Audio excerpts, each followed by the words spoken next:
Oznaka tega prenovljenega modela T je 6.1, prej je bila pa 6. To lahko pomeni, da so spremembe čisto mečkane ali pa da so se pri Volkswagenu tokrat malo računalniško pohecali. Saj veste, tudi operacijski sistem na vašem telefonu je trenutno 10 pika nekaj, če ste vsaj relativno sodobni. Pa še eno številko vam dam. 68.977. To je namreč cena slabih 70 €, no, ker vem, da ste me bolj slabo poslušali.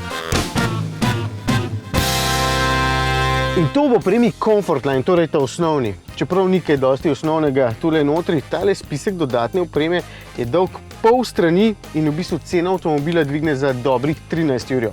No, med stvarmi, ki jih boste takoj opazili, so zunaj, seveda dvojna barva, ki je meni izjemno všeč, ampak stane dobre 3 €. No, tule znotraj pa ta velik zaslon in digitalni merilniki. No, pa drsna vrata so na obeh straneh in čakajte, tole pokažem. In tudi sama se zaprejo, če jih vi preslabo.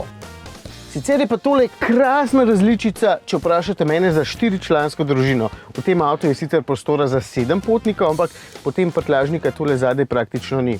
Tole je namreč krajša različica, multivalna, zato bi sam verjetno tole zadnjo klop odstranil, imel tukaj zadaj dovolj prostora za kolesa in kaj pa vem kaj še, tule pa obdržal 4 krasne sedeže.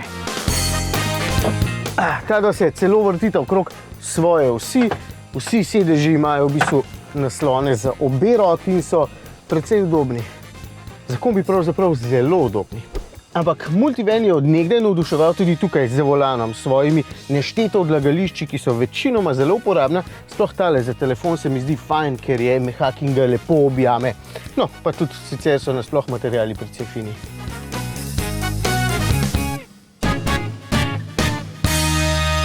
Navduši pa tudi z voznimi lastnostmi. Bolj udoben se mi zdi samo še Mercedes-Benz V, ampak ni velike razlike, tudi tukaj vse štima. Zvočna zatesnitev je res dobra, preglednost je odlična, sedim dobro in v bistvu imam vse pri roki. Za državno germansko okolje boste rekli, jaz pa dodajam, da je pač vse do pikice dodelano in zato zakon nimam niti ene pripombe. In tokrat nimam pripomb niti pri motorju. 2-litrski TDI tokrat razvija 146 kW, kar je en cel konjiček manj od 200 in 450 Nm je navora, kar je veliko. Tokrat gre tak vsem kolesom, ker je pogon 4Motion. Nujno ga večina ne bo potrebovala, je pa vseeno fin, če morate kje prav na hitro speljati in avto brezkompromisno potegne. Ali pa če boste iskali kakšen odročen kotiček miru na dopustu in bodo tja vodil grd makadam, tudi to bo šlo. In menjalnik je 7-stopenjski DSG, mu kar paše, avtomatika poskrbi za nekaj dodatnega udobja. 200 konjičkov najbrž ne potrebujete, čeprav vedno pravimo, da od viška glava ne boli. 150 konjski je ok, predvsem pa je 2500 € cenejši, pa še porabil bo manj. Tukaj poraba ves čas med 9 in 10 litri. Ne glede na moč pa lahko pohvalim vozniško lahkotnost, zanesljiv občutek na volanu, multivan lepo uboga in je tudi dovolj udoben. Sem že pri prejšnjem rekel, da je z udobjem na nivoju osebnih vozil in lahko ponovim še enkrat.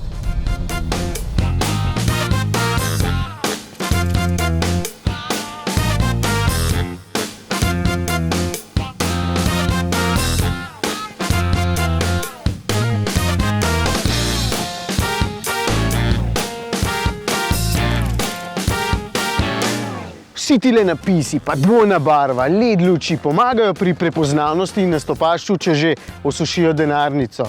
Ampak so zraven tudi uporabni in to dejansko še bolj cenim. No, zadnjič smo med snemanjem naleteli na nekoga s skoraj barvno identičnim, ta starim bulijem, je bil tako navdušen, da bi se skoraj zaletel. Ja, očitno je T 6.1 fajn tudi za sklepanje prijateljstev, a ne?